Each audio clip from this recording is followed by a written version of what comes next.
Hello বন্ধুরা, welcome to Sharmi's kitchen. আজকে আমি আপনাদের সাথে শেয়ার করতে চলে এসেছি কিভাবে আপনারা মশলা অনেক দিন করে সংরক্ষণ করে রেখে দিতে পারবেন ফ্রিজে। তারই ভিডিও আপনাদের সাথে শেয়ার করতে চলে এসেছি। ভিডিওটি ভালো লাগলে লাইক কমেন্ট শেয়ার করবেন, চ্যানেলটি সাবস্ক্রাইব করতে ভুলবেন না, আমার ফেসবুক পেজ আর ইনস্টাগ্রাম ফলো করে দেবেন। তো চলুন দেখে নিই কীভাবে আমি তৈরি করছি মশলাগুলো। আজকে আমি মশলা করবো আদা, রসুন, পেঁয়াজ, লঙ্কা, সর্ষে আর পোস্ত। সব কিছু আমি এখানে ভালো করে কেটে পরিষ্কার করে ধুয়ে রেখে দিয়েছি। এখানে সর্ষে, জিরে আর পোস্ত একসাথে আমি ভিজিয়ে রেখে দিয়েছি, আর এদিকে আমি শুধু পোস্ত জলে ভিজিয়ে রেখে দিয়েছি। চলুন এক এক করে সব মশলা আমি এখানে করে নেব। প্রথমে আমি তৈরি করে নেব আদা। তার জন্য ব্লেন্ডারে আমি আদা দিয়ে দিচ্ছি, আর দিয়ে দিলাম লবণ, দিয়ে ভালো করে সামান্য একটু জল দেবো, ভালো করে তারপরে পেস্ট করে নেব। নিয়ে আমি একটা বাটির মধ্যে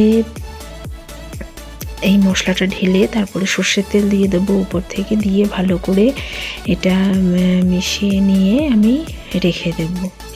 এখানে আমি লঙ্কা, তারপরে আদা, রসুন সব কিছুই একইভাবে আমি পেস্ট করে নিচ্ছি, সামান্য লবণ দিয়ে পেস্ট করে আর জল দিয়ে পেস্ট করে বাটির মধ্যে রেখে দিয়ে তারপরে উপর থেকে সর্ষের তেল দিয়ে ভালো করে মিশিয়ে আমি এটা রেখে দেবো। এইভাবে কিন্তু মশলা আপনারা অনেক দিন সংরক্ষণ করে ফ্রিজে রেখে দিতে পারবেন। এখানে আমি পোস্তটা এর মধ্যে কটা কাঁচা লঙ্কা দিয়ে আমি ভালো করে পেস্ট করে নেব, আর দিয়ে দিচ্ছি সামান্য লবণ, দিয়ে ভালো করে পেস্ট করে রেখে দিচ্ছি। আর এবার আমি সর্ষেটা বেটে নেব। ওই পোস্তর বাটির মধ্যেই আমি সর্ষে, পোস্ত আর যে জিরে জলে ভিজিয়ে রেখেছিলাম ওটা দিয়ে দিয়েছি, কটা কাঁচা লঙ্কা দিয়ে দিচ্ছি, আর দিয়ে দেবো লবণ, হলুদ, যাতে সর্ষে বাটলে যে তেতো ভাবটা হয় সেটা এই লবণ হলুদ দিয়ে দিলে কিন্তু আর তেতো ভাবটা হবে না। এই যে আমি ভালো করে বেটে নিয়েছি। এগুলো সব আমি এবার বাটির মধ্যে ঢেলে রাখবো, রেখে আমি এগুলো ফ্রিজে রেখে দেবো।